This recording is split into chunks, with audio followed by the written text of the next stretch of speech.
Welcome back.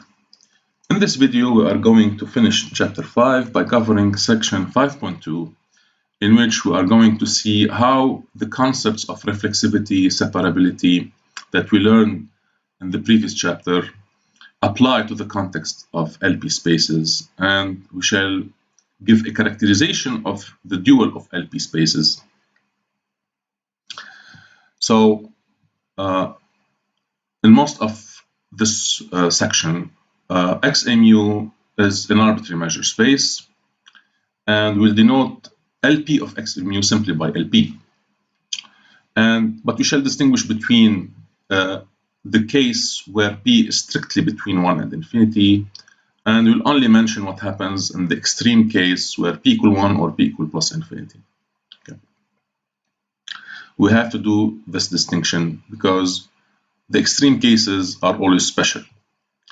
Now, as you probably know, if P is a number between 1 and infinity, then we have the concept of the conjugate of P, which is denoted by P prime, or sometimes Q if you like. So the conjugate of P is the number P prime that satisfies the symmetric equality, 1 over P plus 1 over P prime equal 1. Or if you like, P over P prime equal P minus 1, or P prime is simply P over P minus 1. Okay. Now, by convention, if you put P equal 1, then 1 over P prime is 0, so just take P prime equal infinity. So in some sense, 1 and infinity are conjugate. Okay. So the first result states that LP is reflexive, in this case, where P is strictly between 1 and infinity, and its dual is isometrically isomorphic to LP prime. And when X is an open subset of Rn equipped to the Lebesgue measure, then LP is separable. Okay. So here's the first result. Why LP is reflexive if P is between 1 and infinity? It's because it's uniformly convex. Okay. And this is not true, actually, in general, if P is equal 1 to L2 or to infinity. Okay. And we gave some examples, actually, in the previous chapter. Now, uniform convexity follows from two important inequalities known as Clarkson first inequality and Clarkson second inequality. Clarkson first inequality holds for P bigger or equal than 2, and Clarkson second inequality holds for P less than 2. It's not the same inequality. So here's the Clarkson first inequality. It states that for any two elements f and g in LP, the norm P of the middle point to the power P plus the norm of the difference over 2 to the power P is less than 1 or equal than 1/2 f to the power P plus g to the power P norm. And when P equal 2, actually we have equality. And this equality is just the parallelogram identity that we mentioned in the previous chapter. Okay, so we have equality in the case P equal 2. Okay. So this is the first case. Now, how to prove that? This is just actually a consequence of an algebraic inequality, which is not straightforward to prove, actually. This is the algebraic inequality. A plus, for any two numbers, A and B in R, A plus B over 2 to the power P plus A minus B over 2 in absolute value to the P is less or equal than 1/2 A to the P in absolute value plus B to the P. And if we prove this, then we simply replace A by f of x and B by g of x, and we integrate. When we integrate this inequality, after replacing A and B by their values, we simply get a Clarkson first inequality. Now, how to prove that? We consider the function of one real variable, h, defined for x bigger or equal than 0, defined by x squared plus 1 to the power p over 2 minus x to the p minus 1. Now, this function is, of course, differentiable, and when you differentiate it, the derivative of the first term is p over 2 times x squared plus 1 to the power p over 2 minus 1, or p minus 2 over 2 times 2x. So we get px, actually. And the derivative of xp is just p times x to the power p minus 1. So when we factor by p to the x, we get px times this term in brackets. Now, the term in brackets, of course, x is non-negative, p is bigger or equal than 2, The term in bracket between brackets is bigger or equal than 0 because x squared plus 1 to the power 1/2 is bigger or equal than x, because x squared plus 1 is bigger or equal than x squared. So when we raise this inequality to the power p over 2, we get that the term between brackets is non-negative. Okay, here we are using the assumption that p is bigger or equal than 2. So the exponent must be non-negative. And therefore, the derivative is non-negative, and so h is increasing. So this means that since x is bigger or equal than 0, then h of x is bigger or equal than h of 0, but h of 0 is 0. So therefore, x squared plus 1 to the power p over 2 is bigger or equal than x to the p plus 1. And that's it. This is the first step. Now, in particular, if we take two non-negative numbers, alpha and beta, and we replace x by alpha over beta, okay, and then we multiply by beta to the power p, we get this inequality. Now, of course, here we assume that beta is non-zero, but if beta is 0, this is actually trivial. We have equality actually if beta is 0. So this is true for all alpha and beta bigger or equal than 0. And now finally I replace alpha by absolute value of a plus b over 2 and beta by absolute value of a minus b over 2. And when you do that, we get this inequality: a plus b over 2 in absolute value to the power p plus a minus b over 2 in absolute value to the power p is less or equal than a plus b over 2 squared plus a minus b over 2 squared. And when we do the expansion, we cancel by, so the ab cancel with the minus ab, and we simply get a squared over 2 plus b squared over 2 to the power p over 2. And the last step, we use a convexity inequality. The function that to each x associates absolute value of x to the power p over 2 is convex because p is bigger or equal than 2. And convexity tells me that a squared over 2 plus b squared over 2 to the power p over 2 is less or equal than 1 over 2 times a to the p plus b to the p. Okay? This is a standard convexity inequality. And that's it. So this is this proves Clarkson first inequality. Now, what is the relation between Clarkson first inequality and uniform convexity? It's very easy. It's just as you proved that a Hilbert space is uniformly convex. So we start with a positive number epsilon, can take it less than 2. And we consider two elements on the unit ball, f and g, whose distance is strictly bigger than epsilon. So if we apply Clarkson first inequality with the fact that norm of f is less than 1 or equal, and norm of g is less or equal than 1, then we see that the norm of f plus g over 2 to the power p is less than 1 minus epsilon over 2 to the p. Okay, and so we just take this positive number as 1 minus delta. So it's exactly like we did in the Hilbert case, or in the inner product case. We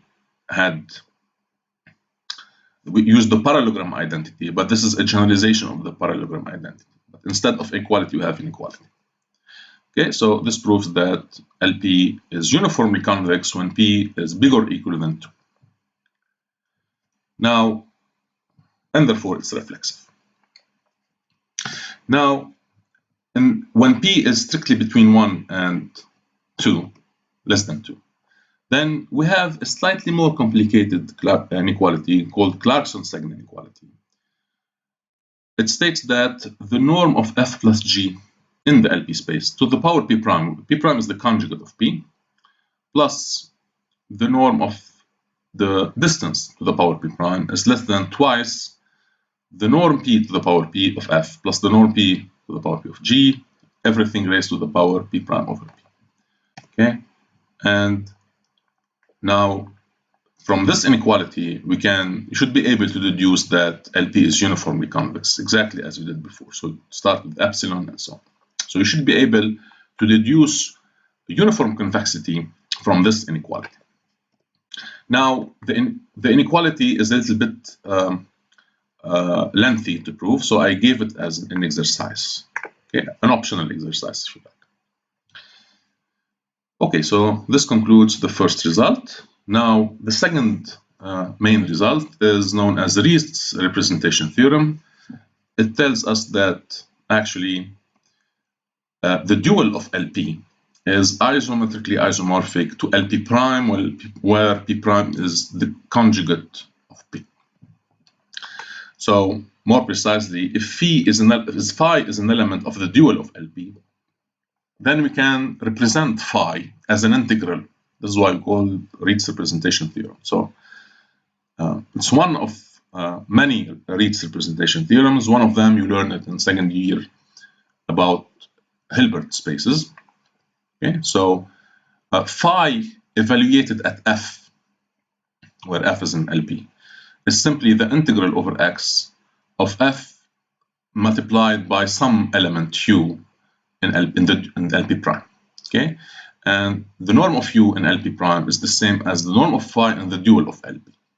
So this is now. Let us prove that. So we define a linear operator capital T between LP prime and the dual of LP as follows. To each u in LP prime, we associate actually the linear map that to each f associates the integral of uf. Okay, so this map now is actually an element in LP star. Okay, so T is well defined. Okay, and this is what we call TU. So TU of f is just simply the integral of uf du. Okay, now it should be clear that we encountered such operators before in chapter 0. So T is linear, should be clear, and T is an isometry. And how do we prove that? Double inequality. So we have to prove actually two things. We have to prove this inequality, so T conserves the norms, first thing, and then T is surjective. If we prove that, then we get that T is an isometric isomorphism between LP prime and LP star, the dual of LP. So we can identify the dual of LP with LP prime. So first of all, T of f, as we said by definition, is just the integral of uf. So if you apply Hölder's inequality, the absolute value of this integral is less or equal than the norm u, the LP prime norm of u, times the LP norm of f. This is Hölder's inequality. When p equal p prime equal 2, we get Cauchy-Schwarz. And since this is true for every f, then by definition, when you take the supremum over f in the unit ball, we get norm of TU in the dual is less or equal than the norm of u in LP prime. So this is one inequality. Now, to prove the reverse inequality, we consider this function f0 of x given by u of x to the power p prime over 2 times ux. Then, when you take the absolute value, you will simply get u of x to the power p prime minus 1. So note that f0 has the same sign as u. Okay? But when you take the absolute value, you get absolute value of u of x to the power p prime minus 1. And we can compute, when we raise to the power p and integrate, we simply get, after simplification, you check that actually, that the norm p, the norm LP of f0 is simply the norm p prime of u raised to the power p prime minus 1. You should be able to check that. So f0 is an LP actually. And when you replace f by f0 here, you will get the norm p prime of u raised to the power p prime, which is simply the integral of u to the power p prime in absolute value, of course. You should be able to check all these. And therefore, by definition, T of u, the norm of Tu is the supremum of TUF over the norm of f. So in particular, it's bigger or equal than Tu evaluated at f0 over the norm of f0. And according to what we said, this ratio is simply the norm P prime of U. Therefore, we have double inequality and therefore equality, so T is an isometry. So last point now is to prove that T is surjective, and here we use the corollary of the Hahn-Banach theorem, corollary 2.4. So we have to prove that T maps LP prime into the dual of LP. So we consider the image of LP prime under T, and we prove that it must be equal to LP star, to the dual of LP. Okay, so if you consider the image of T, then since LP prime is a Banach space and T is an isometry, then E is a Banach space, so it's closed in the dual of LP. Therefore, if we want to prove that the image of T is equal to the dual of LP, then we just have to prove that the image of T is dense, because closed and dense mean that it's equal to the whole space. Okay, and for this we use the corollary of the Hahn-Banach. So how do we prove that? We take an element in the dual of the dual that vanishes on E, on the image of T, and we prove that Xi vanishes everywhere. Okay, this is the strategy that we used before. So now, since LP is reflexive and Xi is in the dual of the dual, so it's in the bidual, then by definition Xi is equal to JH for some function H in LP, where J is the canonical injection as usual. Okay, so since Xi vanishes at the image, so Xi of Tu is 0 for every U in LP prime, so replacing Xi by its value, you get JH evaluated at Tu is 0, but JH evaluated at Tu by definition of H is simply Tu evaluated at H, which is by definition of T the integral of UH. Therefore, we have this identity U integrated. So H, the integral of UH is 0 for every U in LP prime. And in particular, if we choose U to be H to the power P over 2 in absolute value times H, then UH will simply be H to the power P. So the integral of H to the power P is 0, and therefore H is 0 almost everywhere, and therefore Xi is 0. So by corollary 2.4, the image of T is dense, and since it's closed, it's equal to the whole space, which is LP star, and therefore T is surjective. Okay, so we have an isometric isomorphism. So there is a practical consequence of this that we always use. It's a practical characterization of weak convergence in LP.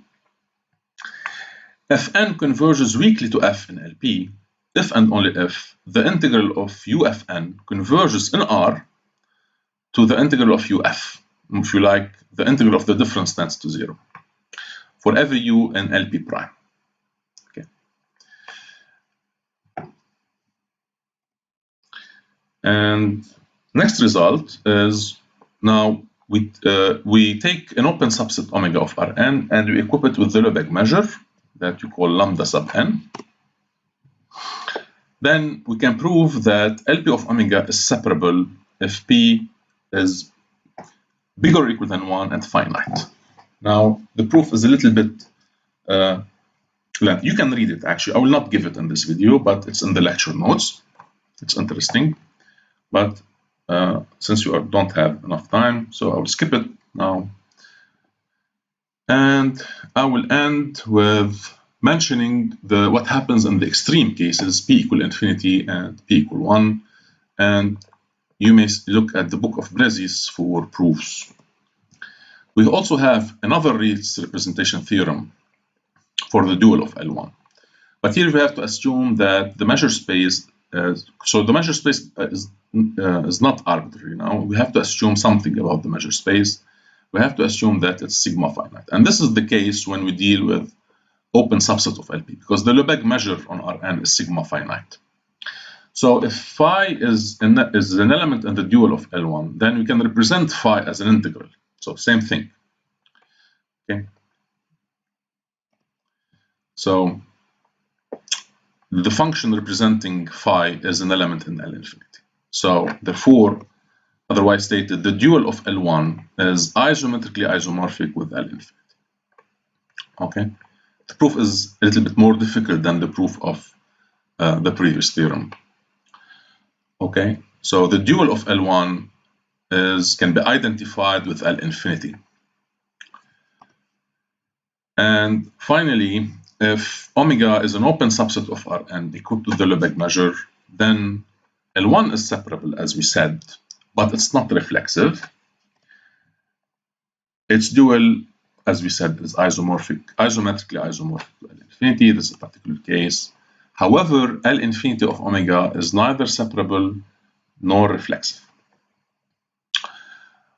Okay, so this concludes this video, section 5.2, and the lectures of this course.